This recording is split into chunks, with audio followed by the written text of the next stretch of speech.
नमस्कार, आप देख रहे हैं फाइनल रिपोर्ट। मैं हूं आपके साथ विवेक शांडिल्य। सबसे पहले बात देश के सबसे चर्चित खबर की। देश के सबसे शर्मनाक और संवेदनशील मामलों में से एक उन्नाव रेप केस, जहां सत्ता, अपराध और इंसाफ आमने सामने खड़े दिख रहे हैं। आज उसी केस में सुप्रीम कोर्ट ने बड़ा संदेश दिया है। पूर्व विधायक कुलदीप सेंगर को राहत देने वाला दिल्ली हाई कोर्ट का फैसला सुप्रीम कोर्ट ने पलट दिया। सेंगर अब जेल में ही रहेगा।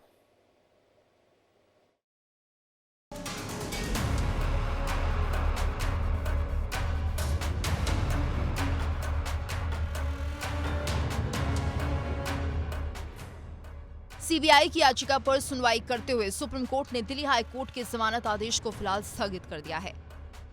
कोर्ट ने कुलदीप सिंह सेंगर को नोटिस जारी करते हुए 7 दिन में जवाब दाखिल करने का आदेश दिया है। तब तक कोई राहत नहीं, कोई रिहाई नहीं। मैं खुश हूँ, मुझे सुप्रीम कोर्ट पे भरोसा है, रहेगा।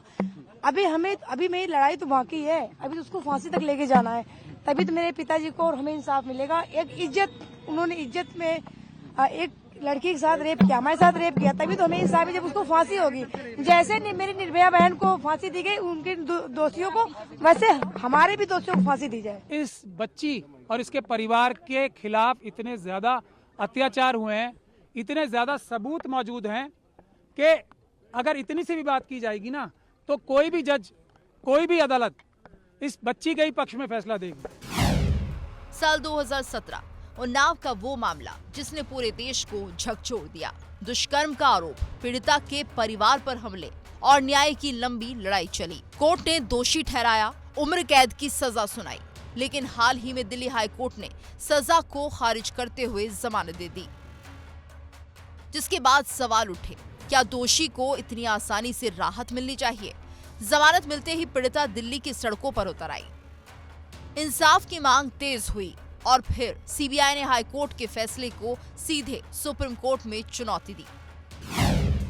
उन्नाव रेप केस, कुलदीप सेंगर को झटका। सुप्रीम कोर्ट ने दिल्ली हाई कोर्ट के आदेश पर लगाई रोक। सीबीआई की याचिका पर सेंगर को नोटिस जारी। सुप्रीम कोर्ट ने 4 हफ्ते में जवाब दाखिल करने को कहा। गलती किसी भी जज से हो सकती है, सीजेआई सूर्यकांत। हमने सीबीआई और दोषी के वकीलों को सुना, सीजेआई। सुनवाई में सुप्रीम कोर्ट ने हाई कोर्ट के फैसले पर रोक लगाते हुए स्पष्ट कर दिया, मामला बेहद गंभीर है और जमानत पर अंतिम फैसला सोच समझकर ही होगा। I think we are hopeful now that things will move, and we're very hopeful that justice will be given to the Unnao victims. Satyamev Jayate. We were hoping for this order, and finally we have got this. Thank God for this. Thanks Supreme Court for this. Thanks to all the media, ANI especially, because you've been raising it from day one. The moment we got to know from High Court, it was the ANI who reached out, and I appreciate your zeal to support the victim.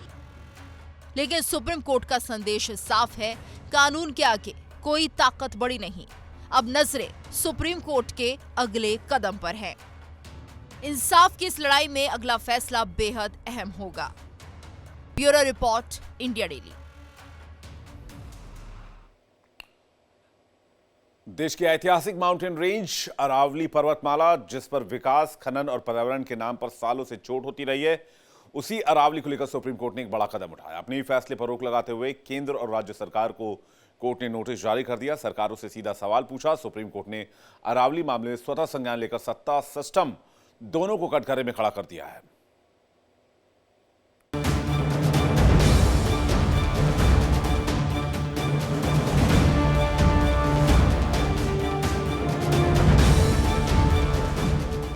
Aravalli hills की परिभाषा को लेकर मचे घमासान के बीच supreme court ने 20 नवंबर 2025 के अपने फैसले पर फिलहाल रोक लगा दी है। प्रधान न्यायाधीश सीजेआई सूर्यकांत की अध्यक्षता वाली 3 जजों की बेंच, जिसमें जस्टिस जे.के. माहेश्वरी और जस्टिस ऑगस्टीन जॉर्ज मसीही शामिल हैं, इन्होंने इस गंभीर मुद्दे पर खुद संज्ञान लिया। सुप्रीम कोर्ट ने केंद्र सरकार और दिल्ली, हरियाणा, राजस्थान, गुजरात सभी राज्य सरकार को नोटिस जारी कर जवाब मांगा है। अब इस मामले में अगली सुनवाई 21 जनवरी 2026 को होगी। 20 नवंबर को सुप्रीम कोर्ट ने एक ऐतिहासिक फैसला सुनाया था। अरावली पहाड़ियों और रेंज की एक समान और वैज्ञानिक परिभाषा तय की गई थी।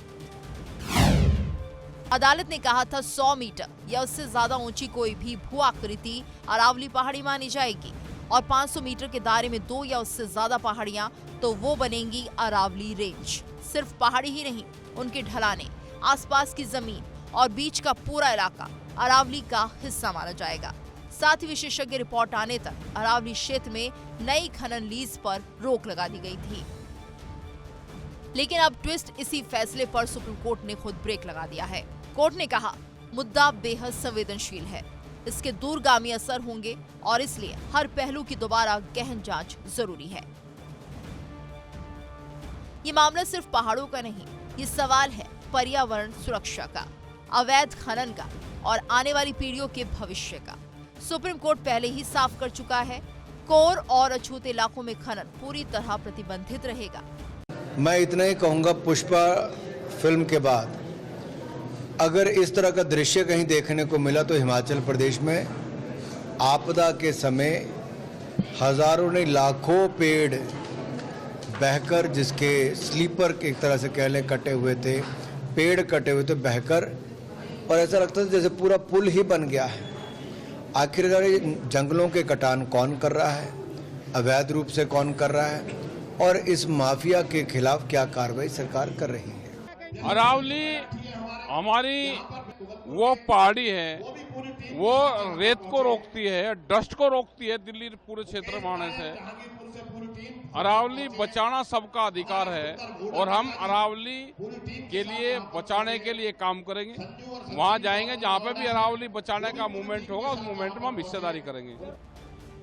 आज सुप्रीम कोर्ट का संदेश साफ है, अरावली सिर्फ जमीन का टुकड़ा नहीं, ये देश की पर्यावरणीय रीढ़ है। अब सवाल सरकारों से है, क्या जवाब होगा? क्या अरावली बचेगी या फिर कागजों में ही सुरक्षित रहेगी? 21 जनवरी को इस लड़ाई का अगला अध्याय लिखा जाएगा। Bureau report, India daily. Dehradun में नस्लीय भेदभाव में मारे गए 24 साल के एमबीए छात्र एंजल चकमा की मौत ने पूरे देश को हिलाकर रख दिया। बाजार सब्जी लेने गए एंजल को नस्लीय गालियों का सामना करना पड़ा, विरोध झेलना पड़ा, जो उसकी जान पर भारी पड़ गया। घटना ने पूरे देश को हिला दिया, पूर्वोत्तर के छात्र संगठनों में आक्रोश पैदा कर दिया है और देश भर में न्याय की मांग जोर पकड़ रही है। उत्तराखंड सरकार ने इस पर एक्शन लिया है।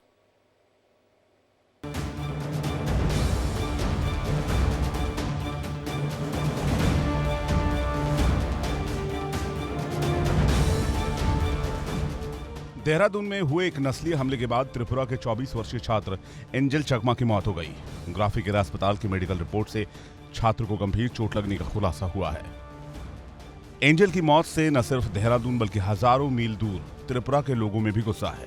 उत्तराखंड सरकार ने इस घटना पर गहरी चिंता व्यक्त की है। हत्या के बाद चकमा की मां ने भावुक होकर न्याय की गुहार लगाई है। उन्होंने कहा कि बेटे की मौत ने उनकी दुनिया उजाड़ दी है। मुख्यमंत्री पुष्कर सिंह धामी ने हमले को पूरी तरह अस्वीकार्य बताया और दोषियों के खिलाफ सख्त कार्रवाई की बात कही है। बहुत हमारा एक्चुअली में बहुत ही दुखद घटना हुआ, हम बहुत दुखी हैं इससे और इस पर हमने बहुत सख्त कार्रवाई के लिए कहा है यहाँ पर, है ना। और 4-5 लोग जो भी इसमें थे बदमाश, 5 गिरफ्तार कर लिए गए हैं, जो भी इस घटना में जिन्होंने भी ये अपराध में किया है। और एक कोई नेपाल का था, शायद वो नेपाल भागा हुआ है या कहाँ है, तो उसके ऊपर इनाम यहाँ घोषित हमने कर दिया है और उसको पकड़ने के लिए भी टीम वहाँ पर भेज दी गई है। अस्पताल की जांच रिपोर्ट में मृतक छात्र की पीठ और सिर में गहरे घाव पाए गए। उसके पैर पर कई खरोंचें थी, जबकि शरीर के दाहिनी हिस्से में गंभीर चोट के निशान थे और दाहिनी ओर लकवा मार गया था। इसके अलावा रिपोर्ट में रीढ़ की हड्डी में चोट और मस्तिष्क में दरारें भी बताई गई हैं। दरअसल देहरादून के सेलाकुई पुलिस थाना क्षेत्र के अंतर्गत सड़क किनारे स्थित एक ढाबे पर 9 दिसंबर को कथित नस्लीय दुर्व्यवहार के विरोध में शुरू हुई घटना देखते ही देखते हिंसा में बदल गई। बताया जाता है कि एंजल चकमा और उनके भाई माइकल चकमा पर नशे में धुत कुछ लोगों ने नस्लीय टिप्पणी शुरू कर दी। जब दोनों भाइयों ने विरोध किया तो हाथापाई होने लगी। इस दौरान एंजल पर धारदार हथियार से ताबड़तोड़ हमले किए गए, जिससे वो गंभीर रूप से घायल हो गए। मैं तो डायरेक्ट सेंट्रल गवर्नमेंट को बोलना चाहता हूँ, अगर देखिए आप लोग नॉर्थ ईस्ट के लोगों को आप लोग मान सम्मान नहीं दे सकते, नॉर्थ ईस्ट के लोगों को आप लोग प्यार नहीं दे सकते, नॉर्थ ईस्ट के लोगों के लिए आप लोग टेक केयर नहीं कर सकते, तो हम लोग को अलग ही देश दे दीजिए, हम लोग अपना टेक केयर हम लोग खुद ही कर लेंगे। देहरादून के एडीजी लॉ एंड ऑर्डर ने बताया कि आरोपी नशे में लग रहे थे और कुछ ही मिनटों में स्थिति बेकाबू हो गई। सिर और पीठ पर गंभीर चोट लगने से एंजल मौके पर ही गिर पड़ा और उसे तुरंत ग्राफिक एरा अस्पताल ले जाया गया, जहां 17 दिन तक उसका इलाज चला और 26 दिसंबर को चोट की वजह से उसकी मौत हो गई। जो दुर्भाग्यपूर्ण इंसिडेंट हो गया है, तो इस पे पुलिस ने तत्काल कार्रवाई करते हुए उस पे जो भी इन्वॉल्व थे क्रिमिनल्स है, जो उनको अरेस्ट कर ली गई है। एक फरार है, उसके खिलाफ पकड़ने के लिए सारा प्रयास जारी है। 25,000 रुपया के इनाम भी घोषित हो गए हैं और टीम में भी बन गया है। एंजल के परिवार की शिकायत के बाद पुलिस ने एफआईआर दर्ज कर मामले की जांच के लिए एक विशेष टीम का गठन किया है। पुलिस ने अब तक 5 लोगों को गिरफ्तार किया है, जिसमें 2 नाबालिग भी हैं, जिन्हें बाल सुधार गृह भेजा गया है। गिरफ्तार किए गए लोगों की पहचान अवनीश नेगी, शौर्य राजपूत, सूरज ख्वास, सुमित और आयुष बरोनी के रूप में हुई है। एक संदिग्ध फिलहाल फरार चल रहा है, जिसके नेपाल भागे जाने का संदेह है। पुलिस ने उसकी गिरफ्तारी को लेकर सूचना देने वालों को 25,000 रुपए इनाम देने की घोषणा की है और उसे ढूंढने में मदद करने के लिए टीमें लगाई गई हैं। Bureau report, India daily. केंद्रीय गृह मंत्री अमित शाह असम के दौरे पर थे, जहां उन्होंने बांग्लादेशी घुसपैठियों को लेकर जबरदस्त बयान दिया, सख्त चेतावनी दी, वार्निंग दी। शाह ने कहा कि जैसे असम के मुख्यमंत्री ने घुसपैठियों को भगाया है, इसी तरह से पूरे देश से घुसपैठियों को निकाला जाएगा।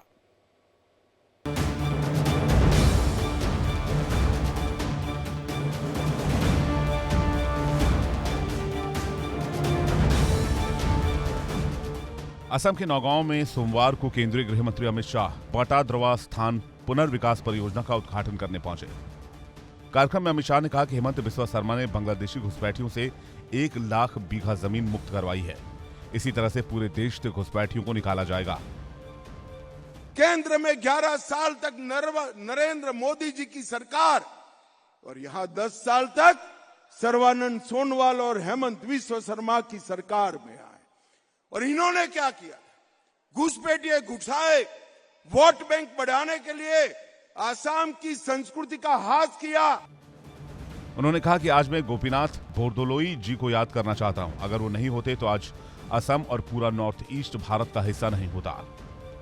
घुसपैठिया देश की सुरक्षा के लिए, आसाम की संस्कृति के लिए बहुत बड़ा खतरा है, ऐसा मानते हैं, वो ही कर सकते हैं। और ऐसा मानने वाला भारतीय जनता पार्टी अकेली पार्टी है मित्रों, और कोई पार्टी ऐसी नहीं। अमित शाह ने कहा कि गोपीनाथ ने ही जवाहरलाल नेहरू को असम को भारत में बनाए रखने के लिए मजबूर किया था। 15 लाख करोड़ रुपया असम के विकास के लिए। ये फर्क है भाजपा सरकार और कांग्रेस सरकार के बीच। वो भाषण करते हैं, हम काम करते हैं। केंद्रीय गृह मंत्री अमित शाह ने बटाद्रवा थाना में 227 करोड़ रुपए की लागत से पुनर्विकास श्रीमंत शंकर देव अभिभाव क्षेत्र का भी उद्घाटन किया। यह स्थान असम के महान वैष्णव संत श्रीमंत शंकर देव की जन्मभूमि है। अमित शाह का पारंपरिक नृत्य और संगीत के साथ स्वागत किया गया। उन्होंने गुरु आसन वाले मुख्य भवन में जाकर दर्शन किए। श्रीमंत शंकर देव अभिभाव क्षेत्र को 2021-22 के राज्य बजट में पुनर्विकास के लिए स्वीकृति दी गई थी। परियोजना का उद्देश्य शंकर देव से जुड़े आदर्शों, जीवन दर्शन और कलात्मक योगदान को नई पीढ़ी तक पहुंचाना है। Bureau report, India daily. Jammu Kashmir की पूर्व मुख्यमंत्री और पीडीपी चीफ महबूबा मुफ्ती अनंतनाग के मंच से विवादित बयान देती नजर आई। उन्होंने कहा, गांधी और नेहरू का हिंदुस्तान अब लिंचिस्तान बनता जा रहा है। इससे पहले महबूबा की बेटी इल्तिजा मुफ्ती ने भी अपनी पोस्ट में हिंदुस्तान को लिंचिस्तान कहा था। अब महबूबा ने उसी सुर में बात करते हुए इस लिंचिस्तान वाले शब्द को दोहराया है। तो क्या यह सत्ताधारी व्यवस्था पर अटैक है या फिर पूरे भारत को कटघरे में खड़ा करने की कोशिश? महबूबा मुफ्ती के बयान पर सियासी तूफान खड़ा हो गया है।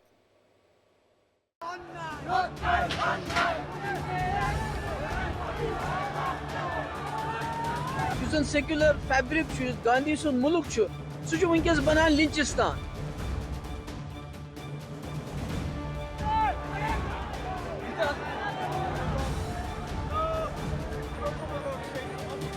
आपसी झगड़े को लिंचिंग का केस बना के हमारे देश को लिंचिस्तान कहेंगे तो हम मुफ्ती जी आपको पाकिस्तानी और बांग्लादेशी कहेंगे। देश की राजनीति में एक बार फिर जुबान से उठे तूफान पर घमासान मच गया। पीडीपी प्रमुख महबूबा मुफ्ती के एक बयान ने सियासी पारा हाई कर दिया। अनंतनाग से दिया गया बयान और दिल्ली तक बवाल मच गया। दरअसल अनंतनाग में एक कार्यक्रम के दौरान महबूबा मुफ्ती ने देश की मौजूदा हालात पर तीखी और विवादित टिप्पणी कर दी। उन्होंने साफ लहजे में हिंदुस्तान को लिंचिस्तान बताया।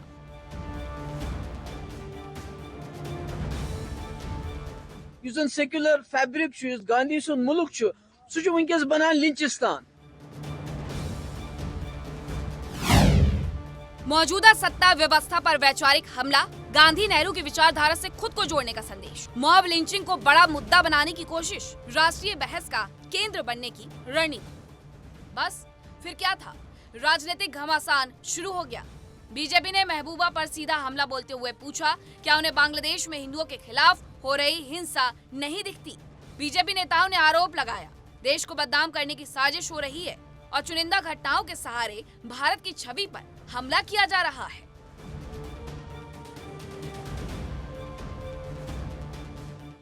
देखिए, कहीं भी अगर कोई भी किसी के साथ गलत होता है तो संविधान के अनुसार हम उसके साथ खड़े हैं, लेकिन बांग्लादेश में जो हो रहा, हमारे देश के नेता कुछ का कुछ राजनीति कर रहे हैं, हमें सबको इकट्ठे होकर एक साथ आना चाहिए। और जो हमारे देश के नेता कुछ मुफ्ती साहब जम्मू कश्मीर से कहीं आपसी झगड़े को लिंचिंग का केस बना के हमारे देश को लिंचिस्तान कहेंगे, तो हम मुफ्ती जी आपको पाकिस्तानी और बांग्लादेशी कहेंगे।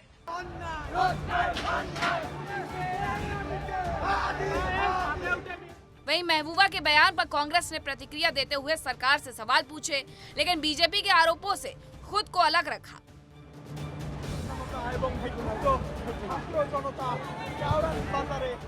कोई एक बात को ऐसे तरीके से उठाना कि लोगों का ध्यान आकर्षित हो, मूल वही पद्धति है, भैंस मंगलसूत्र, ऐसी बात कहो कि लोग एक बार लोग सोचे कि क्या क्या कह रहे हैं।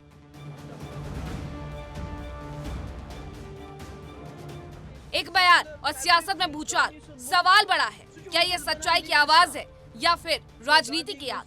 देश बदनाम हो रहा है या सवालों से भागा जा रहा है? जवाब राजनीति देगी, लेकिन असर देश पर पड़ेगा। Bureau report, India daily.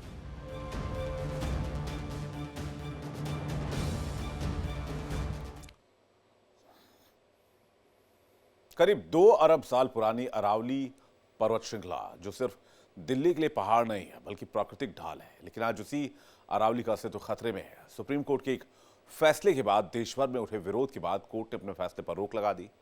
Court के इस आदेश के बाद अरावली को राहत जरूर मिली है, लेकिन देखना यह दिलचस्प होगा कि यह फैसला कब तक का स्टे होगा।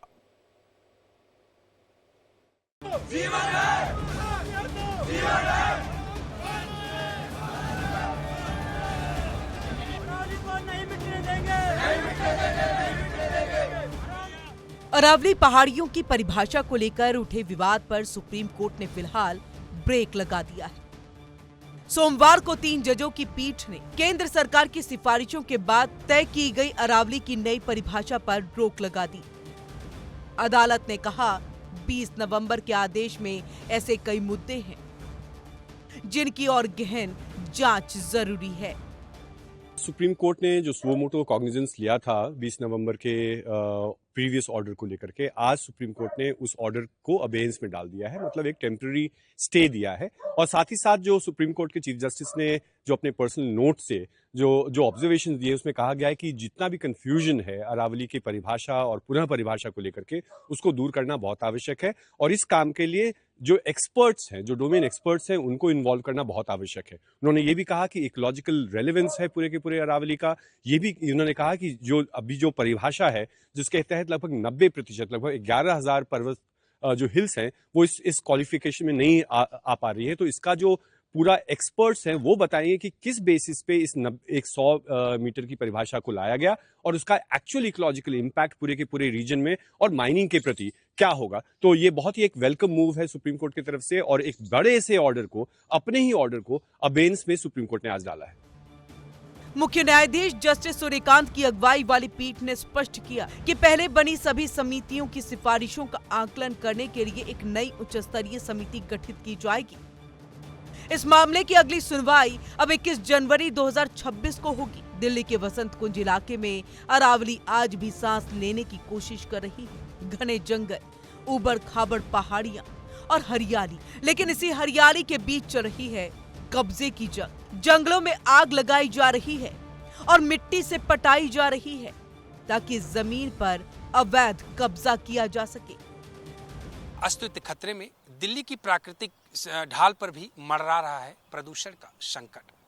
इस वक्त मैं मौजूद हूं बसंत कुंज के इलाके में। कहा जाए तो अरावली यहीं से अगर देखें तो ये एक पार्ट है अरावली का, ये जंगल है, आप देख सकते हैं मेरे पीछे। अगर इसको देखा जाए तो बसंत कुंज के स्थित है, ये ठीक JNU कैंपस के पीछे का है। आप देखिए ये जंगल की शुरुआत यहाँ से है, लेकिन मैं अपने सहयोगी के माध्यम से दिखाऊंगा कि देख सकते हैं कि यहाँ पर भी किस तरह से जो है मलबा डालने का काम। पेड़ों को अगर देखा जाए तो इन पेड़ों में आग लगी हुई है, जले हुए पेड़ हैं, आधा देख सकते हैं। लेकिन पीछे मैं अपने सहयोगी से कहूँगा कि इस तरफ भी दिखाएंगे, मेरे लेफ्ट साइड आप देखिए कि यहाँ पर किस तरह से कहा जाए तो पेड़ को काटना और फिर उस पर मिट्टी डाल देना, इस तरह का जो सिलसिला है लगातार चालू है। छोटे पेड़ हों या बड़े पेड़ हों या हरे पत्तियों वाले पेड़ हों, तो ये कहीं ना कहीं हम लोगों के जनजीवन पर बहुत ही इम्पोर्टेंट है, बहुत महत्वपूर्ण है। इसको लेकर के लोगों को जागरूक होना पड़ेगा, लोगों को एक दूसरे के साथ मिल करके काम करना पड़ेगा। कैमरा पर्सन रविंदर के साथ मैं पंकज राय, इंडिया डेली, दिल्ली। पेड़ों की कटाई अब कुल्हाड़ी से नहीं बल्कि जड़ों से उखाड़कर या आग के जरिए की जा रही है। जिन जंगलों में पक्षी चहचहाते थे और जानवरों का बसेरा था, वहां अब राख और मलबा दिखाई देता है। तो सर ये सब जो है जो घूमने फिरने वाले आते हैं, मतलब वही सब जो आँखों को तापते हैं, घूमने फिरने वाले। हाँ जी। तो ये सही है।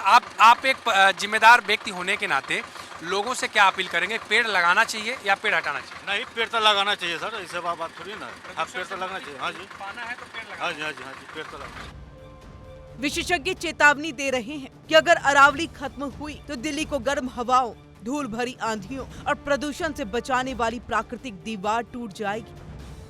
बहुत दुख होता है देख के कि इस प्रकार यहाँ पे, मतलब जहाँ पे नीलगाय घूमती थी, जहाँ पे पॉर्क्यूपाइन घूमते थे, अगली पीढ़ी वो देखेगी नहीं। अगली पीढ़ी कहेगी कि नहीं, ये जानवर क्या हमारे इस इलाके में पाए जाते हैं? क्योंकि वो जानवर उनको कभी दिखेंगे नहीं, आहिस्ते आहिस्ते विलुप्त हो रहे हैं छुपे हुए जितने भी जानवर होते हैं। बहुत सारे जानवर जो होते हैं जब ये मतलब पेड़ों को काटते हैं या ऐसे मलबा फेंकते हैं या किसी जंगल के किसी हिस्से को काट के समतल जमीन बना देते हैं, वो कहते हैं अरे जानवर तो अपनी जगह ढूंढ लेगा।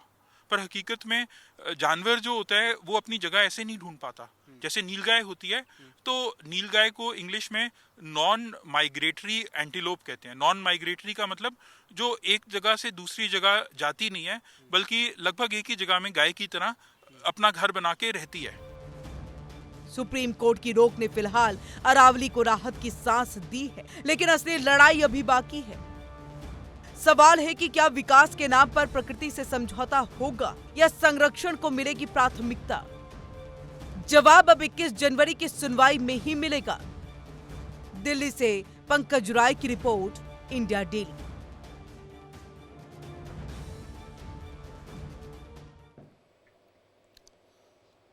फाइनल रिपोर्ट में फिलहाल इतना ही। इंडिया डेली अब आपके स्मार्ट टीवी पर भी मौजूद है। इंडिया डेली देखिए अपने स्मार्ट टीवी पर, डिजिटल प्लेटफॉर्म पर लाइव और लगातार।